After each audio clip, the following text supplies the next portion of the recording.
What's up mga kapuso? Ito po ang mga ganap na dapat po natin abangan dito lamang po sa ating kapatid.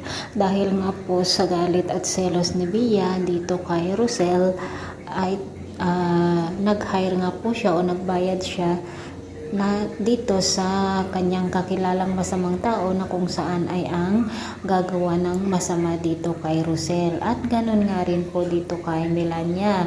Magkasabay pa naman sila mga kapuso, nagalit na galit kay Rosel at nag-hire nga rin po si Melania ng tao na kung saan ay kailangan daw mawala sa landas nila sina Rosel at Tyrone dahil nga po sa kayamanan ni Jacinta na ipapamana dito kay Tyrone dahil gustong gusto ni Darius at Melania na mapasa kanila ang kalimanang iyon.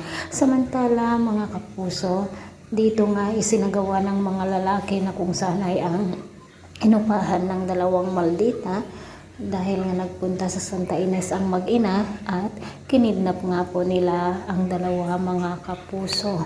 Ngunit palaban naman itong si Tyrone kung kaya't pinilit niyang makipaglaban dito sa mga armadong lalaki nang sa ganun ay hindi sila magtagumpay dito sa kanilang masamang balak sa dalawa. Samantala mga kapuso, nag-aalala naman sina Chris at Jacinta habang nag-usap sila dahil nga hindi nila makontak ang dalawa kung kaya't magsasagawa na nga ng aksyon ang dalawa para sa ganun ay sundan nila ang mga ito papunta sa Santa Ines na kung saan ay pumunta sa libingan na ang alam ni Rosel ay ang kakambal ni Tyrone ay matagal nang patay na hindi niya alam na si Belle pala ang totoong kakambal nito.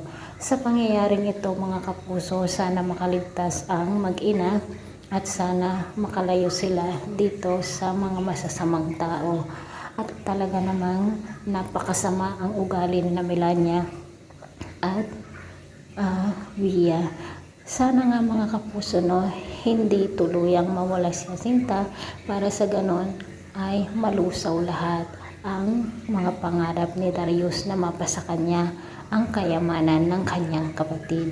Mga kapuso, pakaabangan po natin ang bawat kabanata dito lamang po sa ating kapatid. Maraming salamat. Bye bye.